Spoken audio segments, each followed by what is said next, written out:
Indo gulf social welfare trust के द्वारा निःशुल्क चिकित्सा जांच का हुआ आयोजन। खबर सीवान जिले के हुसैनगंज प्रखंड क्षेत्र के कुतुब छपरा स्थित डॉक्टर भीमराव अंबेडकर चैरिटेबल अस्पताल में Indo gulf social welfare trust के सौजन्य से राष्ट्रीय प्रबंधक एवं सचिव सरवन जमाल की अध्यक्षता में निःशुल्क स्वास्थ्य शिविर तथा मुफ्त दवा वितरण कैंप का आयोजन ट्रस्ट अस्पताल में किया गया। इस मौके पर प्रखंड क्षेत्र के अलग अलग रोगों से ग्रसित सैकड़ों मरीजों ने अहले सुबह से शाम तक कैंप में लाइन लगकर अपने संबंधित बीमारियों के बारे में डॉक्टरों से सलाह लिया एवं अपना इलाज मुफ्त में कराया तथा उपस्थित डॉक्टर द्वारा निःशुल्क दवा और जांच किया गया। हालांकि कैंप का शुभारंभ Indo gulf social welfare trust के अध्यक्ष आरिफ जमाल एवं पूर्व अध्यक्ष कुतुबुद्दीन अहमद के अलावा समाज सेवी श्रीनिवास यादव सहित अन्य कई गणमान्य सदस्यों द्वारा फीता काटकर मेडिकल कैंप का उद्घाटन किया गया। मेगा कैंप में मुख्य रूप से सीवान जिले के प्रसिद्ध चिकित्सकों ने अपना कीमती वक्त देकर अलग अलग रोगों से पीड़ित मरीजों की जाँच की। जनता को यह संदेश अच्छा ही जाएगा। असल में है क्या कि पिछले 2015 से 7 सालों से हम लोग महाशिविर का आयोजन करते रहे हैं, तो लोगों में उत्साह रहता है कि Indo gulf social welfare trust का जो शिविर होगा वो जिले का एक विशाल शिविर होता है, इसलिए लोगों का ज़्यादा भीड़भाड़ होता है और लोगों का उम्मीद Indo gulf social welfare trust से ज़्यादा बनी रहती है, जिसके कारण ये आपको भीड़ देखने को मिल रहा है। बहुत लोग सर ऐसे होते हैं जो कि आंखों में मोतियाबिंद को लेकर अपने दर्द को दबाकर दर्द की ठोकर खाते हैं, पैसों के बिना ऑपरेशन नहीं करा पाते हैं, इनके लिए क्या सुविधा है? Indo gulf social welfare trust के द्वारा संचालित डॉक्टर भीमराव अंबेडकर चैरिटेबल अस्पताल का आपने देख ही लिया कि सब कुछ हो चुका है, परंतु इसका एक उद्घाटन होना सिर्फ बाकी रह गया है।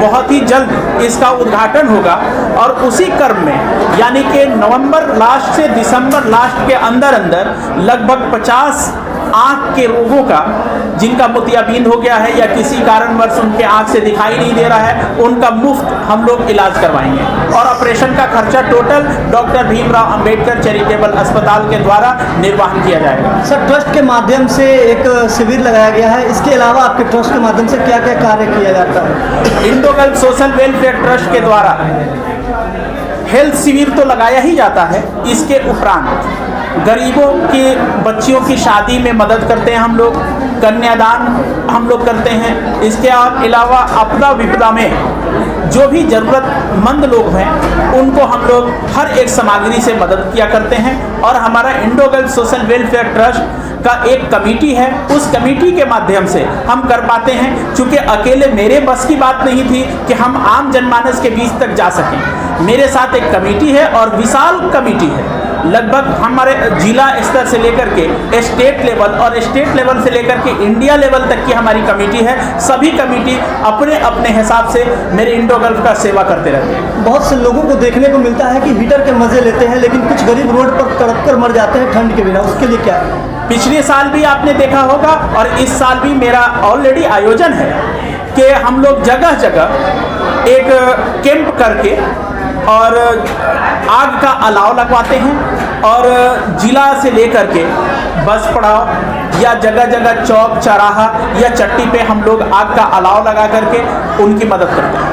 छोटे बच्चों के भविष्य के लिए क्या कुछ कहेंगे, जो कि बच्चे पढ़ नहीं पाते हैं, पैसों के कारण माँ बाप पढ़ा कर नहीं कुछ जॉब करवा देते हैं, यानी ठेला खिंचवाते हैं, कबाड़ी का काम करवाते हैं या A to Z कोई भी इलेक्ट्रिशियन वगैरह काम करवाते हैं, जो पढ़ नहीं पाते, उनके लिए क्या सुविधा है? गरीबी रेखा से नीचे गुजर बसर करने वाले उन परिवारों के लिए Indo gulf social welfare trust एक अलग अपना कमेटी का गठन किए हुआ है, जो गांव-गांव में जाकर के इसका सर्वे करते हैं और सर्वे के बाद हम लोग उन बच्चों को चयनित करके उनका किताब, कॉपी, ड्रेस सब मुहैया कराते हैं और उन बच्चों को हम लोग पढ़ाते भी हैं। अगर जिनको इसके बारे में जानकारी नहीं है वो लोग आपके चैनल के माध्यम से मेरे यहाँ आकर के रजिस्ट्रेशन अपना करा सकते हैं, उनकी भी सेवा की जाए। सुनने में आया कि बहुत से आप हिंदू मुस्लिम के धर्म स्थल पे चापाकल लगवाते हैं या कोई ऐसा कार्य होता है उसमें भी करवाते हैं, इस पर क्या कहेंगे? नहीं, ये तो होता रहता है, एक इंसानियत है और हम लोग इंसान हैं। जाति विशेष से हट करके हम लोगों का काम करना फितरत रहा है और जाति विशेष से हट करके ही हम लोग काम करते हैं। चापाकल जहाँ पानी का विशेष कोई इंतज़ाम नहीं है वहाँ पे चापाकल तो देते ही हैं। इसके अलावा हम लोग मस्जिद और मंदिरों में पानी का व्यवस्था कराया करते हैं। क्वेश्चन आपसे कि इसका आइडिया आपको आया कहाँ से? आखिर आपने कैसे सोच लिया कि इंडो गर्ल ट्रस्ट हम ले लें और लोगों का समाज सेवा करते हैं? ऐसे भी समाज सेवा करने के लिए बहुत से लोग आगे बढ़ चढ़ के हिस्सा लेते हैं, पर आपने ट्रस्ट को ही सहायता क्यों लिया? नहीं, ट्रस्ट का सहायता लेना मजबूरी था। वो इसलिए कि आपको बता दें कि 1999 में बहाई धर्म का एक संस्था है, बहाई धर्म एक संस्था है जिसको लोटस टेम्पल के नाम से भारत में प्रसिद्ध है और वो संस्था ट्रस्ट के थ्रू चलता है और उसमें मैं रेगुलर 7 सालों तक कार्यरत रहा और उसमें एक एडमिन अफसर के पोस्ट पे मैं काम किया हूँ और वहीं से मेरे दिमाग में ये बात आई और हम लोग 2015 में Indo girl social welfare trust का बुनियाद रखे और आज आपके सामने दिख रहा है। अपना परिचय? मेरा परिचय Sarwar Jamal, Indo girl social welfare trust के संस्थापक सचिव। मेरे बगल में बैठे हुए डॉक्टर भीमराव अंबेडकर चैरिटेबल अस्पताल के प्रबंधक श्री सनाउद्दीन साहब, इनके बगल में बैठे हुए डॉक्टर भीमराव अंबेडकर चैरिटेबल अस्पताल के कोषा अध्यक्ष सह Indo girl social welfare trust के इंडिया के सेक्रेटरी।